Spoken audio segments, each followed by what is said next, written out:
Profesor, buenas tardes. Yo soy la estudiante Luisa Pañol Restrepo Piedrahíta. A continuación voy a exponer la tarea 5, recopilación de problemáticas de la materia propiedades y contaminación del suelo. La solución que se presentó como grupo para la contaminación por plaguicidas e hidrocarburos fue fitorremediación.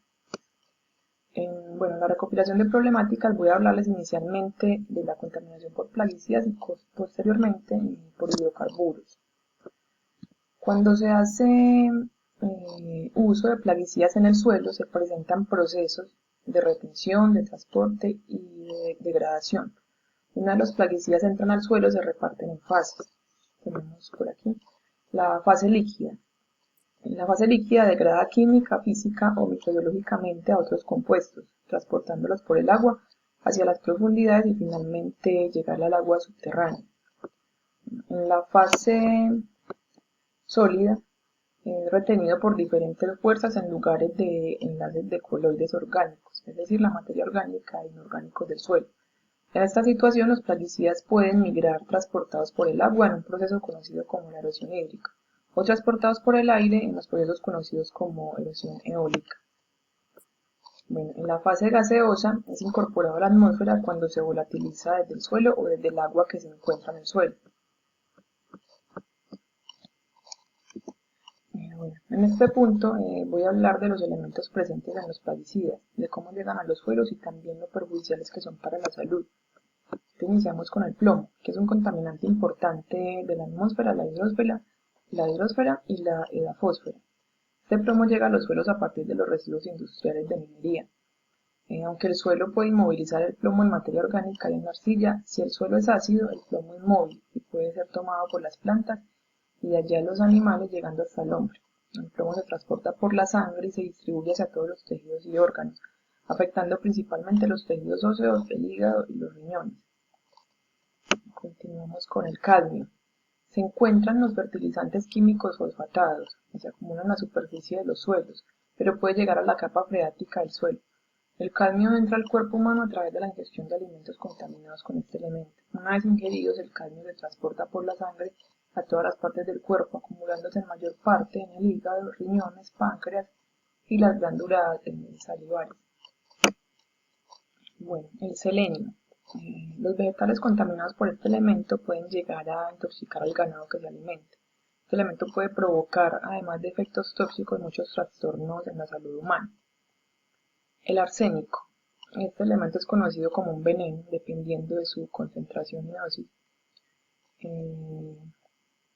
Se debe al consumo de agua contaminada y a la ingestión de partículas del suelo que lo contienen en forma directa. Este elemento puede causar cáncer y lesiones cutáneas, problemas de desarrollo, enfermedades cardiovasculares, neurotoxicidad y diabetes. El aluminio. El aluminio en procesos de acidificación del suelo a causa de la lluvia ácida, el aluminio aumenta en los cursos de agua y puede llegar fácilmente al ser humano.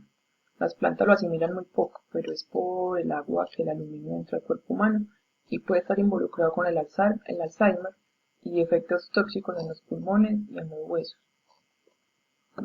Continuamos con el cromo. Este elemento siempre ha estado presente en el suelo, en el aire y en el agua del planeta.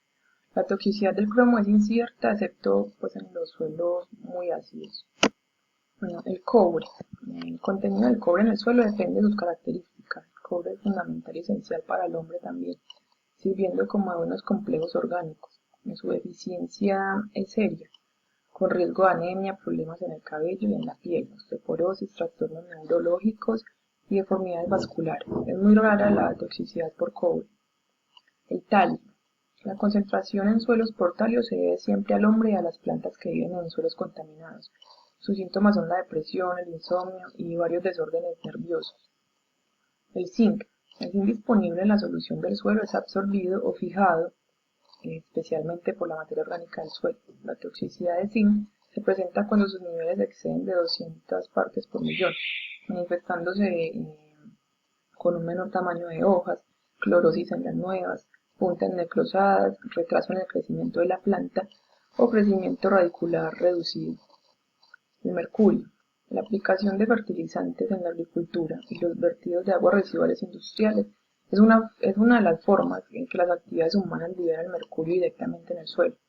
Es un importante tóxico ambiental con gran impacto sobre la salud humana, ya que ocasiona daños irreversibles en el sistema nervioso central, principalmente en las etapas de mayor vulnerabilidad. Bueno, en esta tablita podemos ver los efectos que tienen estos elementos en la salud humana. Como ya lo vimos anteriormente, pues hablamos del arsénico, del cadmio, del cromo, del cobre, del mercurio, del plomo, del zinc, y entre otros. Pero pues en todos, así como lo expliqué en la diapositiva pasada, tiene consecuencias graves en la salud humana debido a la ingesta. Las consecuencias en la salud por estos contaminantes varían dependiendo de la concentración, del tiempo de exposición y del tipo de contaminante. Los efectos varían desde vómitos, diarreas, cefaleas, somnolencia por ingestión, a dosis únicas con altas concentraciones, pero también puede provocar cáncer, leucemia, necrosis de hígado, y eso se debe a exposiciones repetidas. Todos los síntomas aparecen con el tiempo, dado que son sustancias lentas que provocan efectos acumulativos en los organismos. Bueno, ahora hablaremos de la contaminación del suelo por hidrocarburos. Entonces, empecemos definiendo hidrocarburos.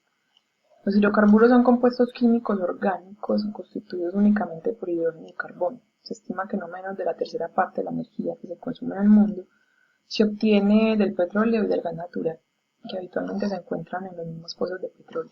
Estas fuentes de energía constituyen mezclas de una gran variedad de compuestos orgánicos denominados hidrocarburos. Dichos compuestos, a diferencia de los orgánicos, que son unos 60.000, llegarían actualmente a una cifra aproximada de unos 3 millones. Bueno, tenemos aquí los hidrocarburos saturados. Cada átomo de carbono se enlaza a otros átomos de carbono y átomos de hidrógeno, en un número máximo posible de 4, por lo cual se dice que está saturado, es decir, su capacidad de valencia está completa. Bueno, los hidrocarburos cíclicos.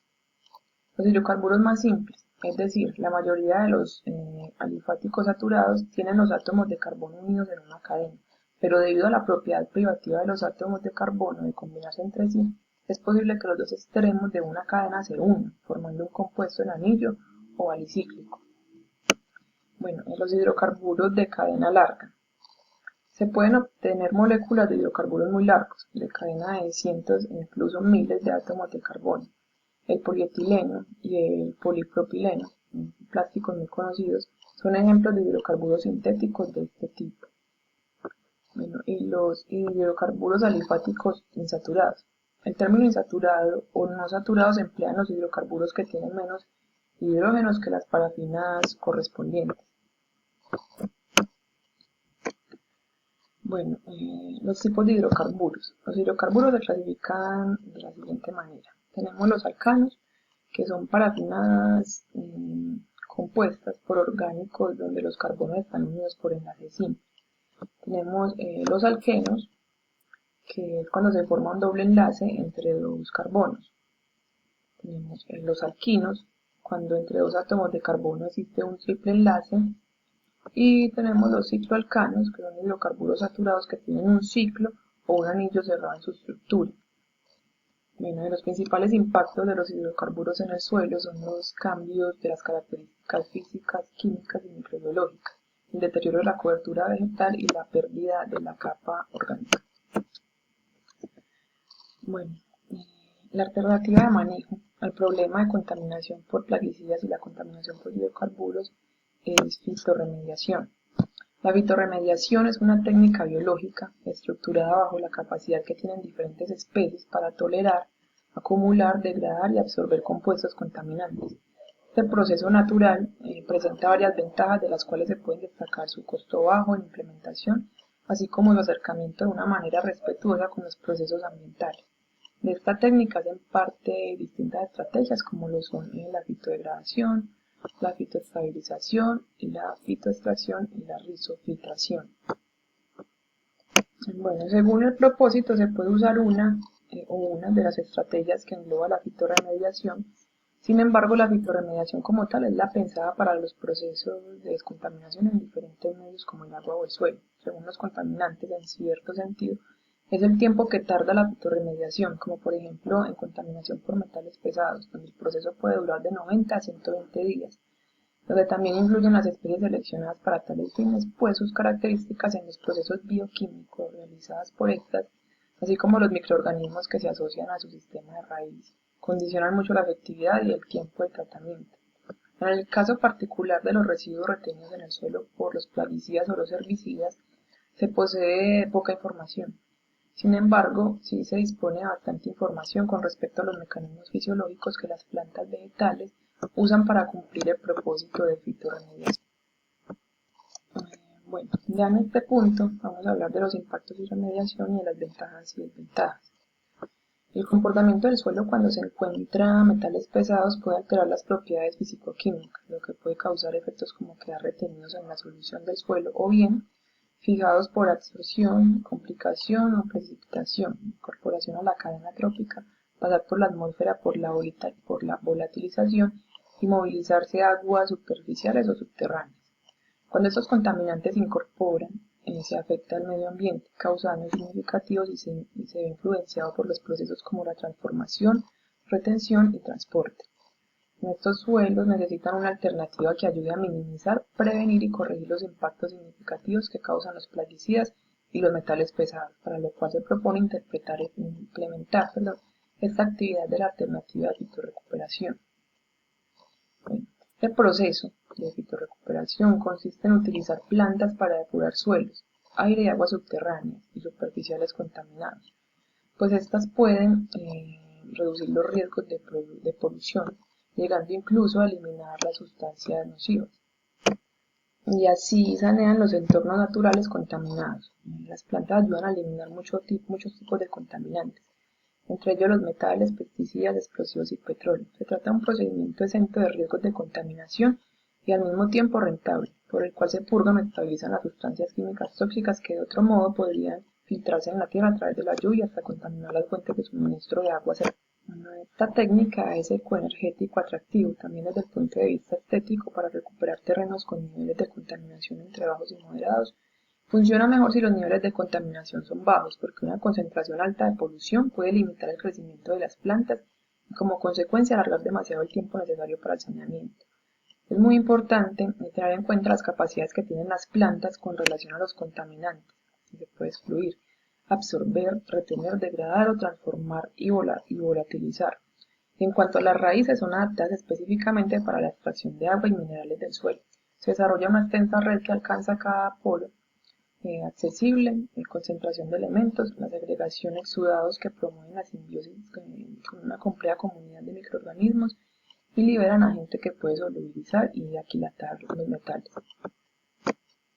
Bueno, las ventajas y desventajas. Una de las principales ventajas es que esta alternativa es un proceso de descontaminación biológico, es una tecnología sostenible, más barata, menos invasiva ambientalmente que las convencionales. Esta emplea maquinaria y suministros utilizados en la agricultura, es poco perjudicial para el ambiente y no afecta negativamente al suelo. Es eficiente para diversos tipos de contaminantes. Esta es de bajo consumo energético y utiliza energía solar. También es aplicable en grandes extensiones de terreno. No se requiere personal especializado para su realización. Por lo regular, los periodos de tiempo son en ocasiones largos y traen consigo buenos resultados. Desventaja. La fitorremediación es un proceso que aún está desarrollándose. Existen problemas cuando los microorganismos no tienen la habilidad para degradar los metales sino transformarlos. En ocasiones este proceso es lento y se ve limitado a la profundidad que puedan alcanzar las raíces. La eficiencia depende de la tolerancia de las plantas a los contaminantes presentes. Bueno, eso es todo. Voy a referenciar aquí, a mostrarles algo de bibliografía de donde realicé las consultas. Fitorremediación de suelos contaminados por pesticidas, los plaguicidas agregados al suelo y el destino en el ambiente, técnicas de saneamiento en los suelos, la contaminación de suelos y aguas por hidrocarburos en Colombia, bioremediación y fitorremediación en los suelos contaminados. Muchas gracias, profesor.